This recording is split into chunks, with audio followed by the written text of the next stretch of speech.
Welcome to the summer of cowboy culture.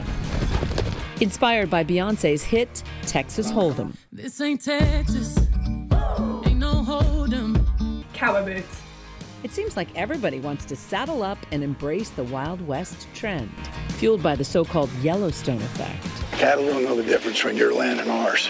Neither did we till the government showed us. But while everyone is going crazy for cowboys, the contributions of some of our country's original cowhands, Mexican, Black, and Native American cowboys, often overlooked, are now seizing this moment in pop culture to share their stories and celebrate their heritage.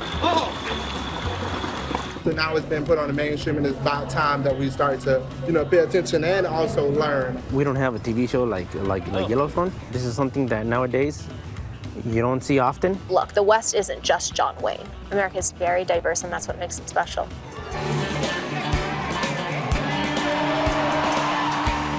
This is the Bill Pickett Rodeo, the only all-black traveling rodeo founded back in 1984 by Lou Vasson, now led by his wife. Black cowboys. There were thousands of them around the United States, but they were not given a platform. So that's when he decided, we're going to create an African American Rodeo Association, and we're going to give black cowboys and cowgirls the opportunity to perform at a very high level. Dennis Sachery is a frequent contestant. He's been coming here since he was a little boy. I'm part of a rodeo family. I'm a third-generation cowboy. What I do is I ride a quarter horse. We gotta let the calf out ahead of us, and I rope the calf around the neck, and I get off, and I tie him up. So it's a fast-paced sport. It's whoever has the fastest time, and that's who wins. I use this as a getaway. Riding a horse, to me, is like therapy. Hold it. Dennis and his wife Aseki also co-own a record label focusing on black country artists. And ever since Beyoncé's country album was released, the pair says there's been a rise in visibility and opportunities for black talent in the Western space. And it's getting out there around the world that, we do exist. There is black cowboys out here. It ties back to our lifestyle, so that we demonstrate being country through and through.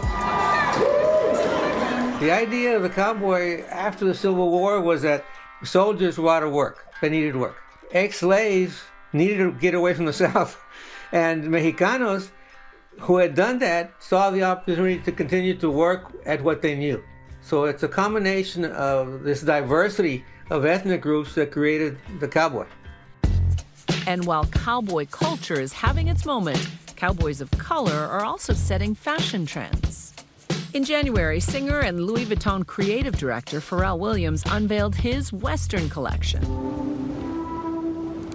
And earlier this year, Ralph Lauren unveiled a new initiative featuring the work of Naomi Glasses, a seventh-generation Navajo textile artist. I'm just really excited to be able to share not only my designs, but the beauty of our Diné way of life with the world. It's a style that's helped Western retailers. Boot Barn is America's largest Western and workwear retailer. We have 400 stores in 45 states. For us, this is our life regardless. This isn't a trend. This is what our customers wear every day for the entire year. And whether Post Malone puts on a cowboy hat or not, we're gonna wear cowboy hats every day. Boot Barn started as a family company. The person who started it, his name was Ken Meany. He watched a movie, Urban Cowboy. You real cowboy? Well, it depends on what you think a real cowboy is. And that was his exposure into the West. What we see right now with the masses is a lot of people, that is their exposure into cowboy culture. Whether it's Beyoncé's outfit at the Grammys or it's Yellowstone, that's a lot of people's window into this world. And to see people participate, even if it's just a cowboy hat, to participate in what it means to be a part of that lifestyle is a celebration. And for Aseki, the push for representation is an opportunity to make sure all cowboys feel seen. I'm very lucky because not only am I Native American, I'm also half black, so I grew up in a very traditional family. The fashion, our jewelry is being displayed, our patterns are getting displayed, the aesthetics gets displayed, but where's the people? Slowly but surely we have Native models now and that representation, but still missing a big disconnect. This summer, Boot Barn released ad campaigns highlighting the culture behind Native American, Black, and Mexican cowboys. I hope people get to see a more accurate portrayal of cowboys. In fact, their most recent campaign putting a spotlight on charros, whose roping and horsemanship influenced the country's first cowboys.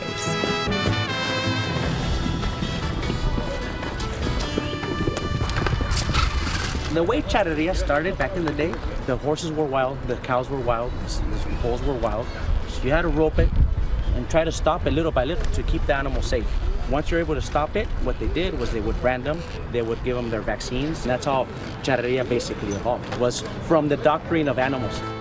In Southern California, among the busy streets of the urban jungle, Mexican-American cowboys are keeping their culture alive. I've been riding horses since before I could walk. I've been trick roping since I was 5. I was in my first charreada when I was 15 years old. Vito Abadoy is the 3rd generation in his family to be a charro. His uncle was one of the first charros to form a community in Pico Rivera, now a hub for ranch life, just a few miles outside Los Angeles. Okay, that picture up there is in Pico Rivera when it was back in the 80s. What was the name of your horse in that? That was a Tuntun. That was also a really famous horse that I had. That a lot of famous charros from Mexico came in and rode that horse. In this community, the sport is more than just a hobby. It's an extension of family heritage. It's kind of like a family baton you're passing on from one to another. And passing down the secret of some of their most famous tricks, like the leap of death. And it's basically when the horse that you're on, you take off the saddle and only he has a bit. And then you have to jump from another wild horse that has no saddle, no bit, and you have to basically run next to him. And you grab onto the mane and you jump from your horse to the other horse. So right here, if you're an adrenaline junkie, this is a sport for you because you feel the adrenaline pumping and you have to have tunnel vision. There you go, spin, spin, keep on spinning, don't give up, don't give up. It's cowboys like Fido, sharing their skills with the new generation that are keeping traditions alive. You know, I feel an obligation for myself to teach people, and kids especially, that, you know, horses are cool. You know, roping is cool. It's okay to be different. It is not a new story, and we need for our new generations to know and learn their history and be able to tell the story and be part of that story. I want to inspire other kids that look like me, that's black, brown, or of any ethnicity. I want to inspire them to get into this.